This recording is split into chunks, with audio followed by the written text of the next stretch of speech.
Hey YouTube, just been looking into 100-year cycles, and I found some interesting similarities between the 1920s, also known as the Roaring Twenties, and the 2020s that we're living through now. I just wanted to share five of them, though I found quite a few of them. I'm going to stick with these five here, some more obvious than others.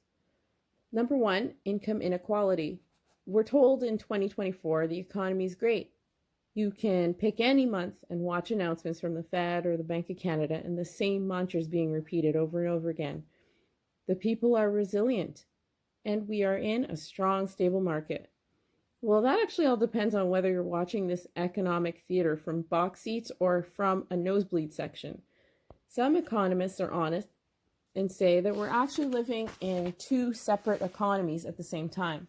One large section of society is feeling the pinch of record inflation due to the turning on of the money printer way back from the worldwide disease panic of 2020, and another is experiencing the benefits of being already invested in assets that were blown up by the same artificially produced dollars from that money printer event in 2020. 1920s had a similar experience. The 20s weren't actually roaring for everyone. The majority were experiencing wage suppression and were actually having a tough time making ends meet because of it. By 1928, 60% of families were making the minimal livable income in America as defined by the Bureau of Labor and Statistics. Which leads to number 2 and 3, which go hand in hand. The huge illusion of wealth masked by the pushing of high debt and credit and a huge housing boom. A simple fact is that the high cost of most items like houses and cars is due to the ability to purchase on credit. If nobody had credit, prices of these items would be forced much lower. On the flip side, making credit or debt available to more people has increased people's ability to buy homes and cars and has driven up prices. Both forms of fake money, consumer credit in the form of credit cards, second mortgages, bank loans, and money printing, inflate the prices of things. Nevertheless, we're living in a time where the Joneses are everywhere. Many pretty houses, pretty cars, and now with the rise of buy now, pay later, pretty dresses, home decor, wigs, cosmetics, cosmetic surgery, lavish vacations can all be bought without actually having the money right in your hand.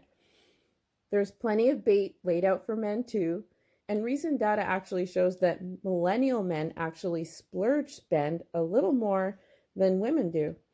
Food and beverage purchases being the biggest outlier. Things weren't so different in the 1920s either. For the first time, mortgages on homes were no longer 50% down. Banks offered second mortgages. Thanks to assembly line style car production coupled with loans, car purchases exploded during the 1920s. They also had their own form of buy now, pay later. That made it easy for them to fill up all those new houses in the suburbs with radios, toasters, irons, and whatever else they wanted on credit.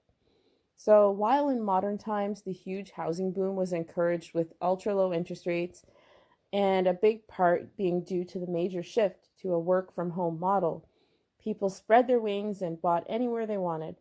Many moved outwards to less congested areas. Similarly, in the 1920s, cars available to the everyday consumer made it possible for the first time to live a little further away from work, which led to a housing boom out in the suburbs. Number 4, mass immigration. One big issue of the day is immigration. Whether it be mass illegal immigration in the US or legal immigration in Canada, immigration is a big issue. And in the 1920s, many in the US were enraged with the amount of immigrants coming into the country. The increased competition, which also resulted in the same job being done for lower wages, was a huge concern. Between 1920 and 1930, the population increased by 14%. Though the official numbers for Canada and US only show a 1% increase between 2020 and now, 2024, all I can say is many people would wonder about the accuracy of those numbers, but regardless, the sentiment in both countries towards immigration has changed compared to prior years. And number 5, the rise of feminism. Now, this movement doesn't have as much to do with equal rights as it has to do with changing of social norms. And there is no true definition to find what the feminism movement is in the 2020s, other than the terminology the modern woman. The modern woman movement is defined differently depending on if you look it up from the perspective of a man or if you look it up from the perspective of women. But one word that I did find that lined up with both men and women was the word independent. Feel free to leave what your definition is of a modern woman in the comment section below. The women of the 1920s that were in a similar line of thinking were called flappers. Some sources of the time say the word flapper originated from the American fashion among teenage girls for wearing unbuckled galoshes that flapped about as they walked. Another source explained it as the theatrical slang for acrobatic young female stage performers, dancers that dance like birds, flapping their arms while doing the Charleston move. In any case, regardless of where the word flappers came from, they definitely had certain distinguishing behaviors that set them apart from the average woman of the 1920s. Flappers came of age during the Roaring Twenties with their bobbed hair and slinky short skirts. They drank and smoked on par with their male counterparts, while exhibiting a relaxation of sexual mores that frequently shocked their parents' generation.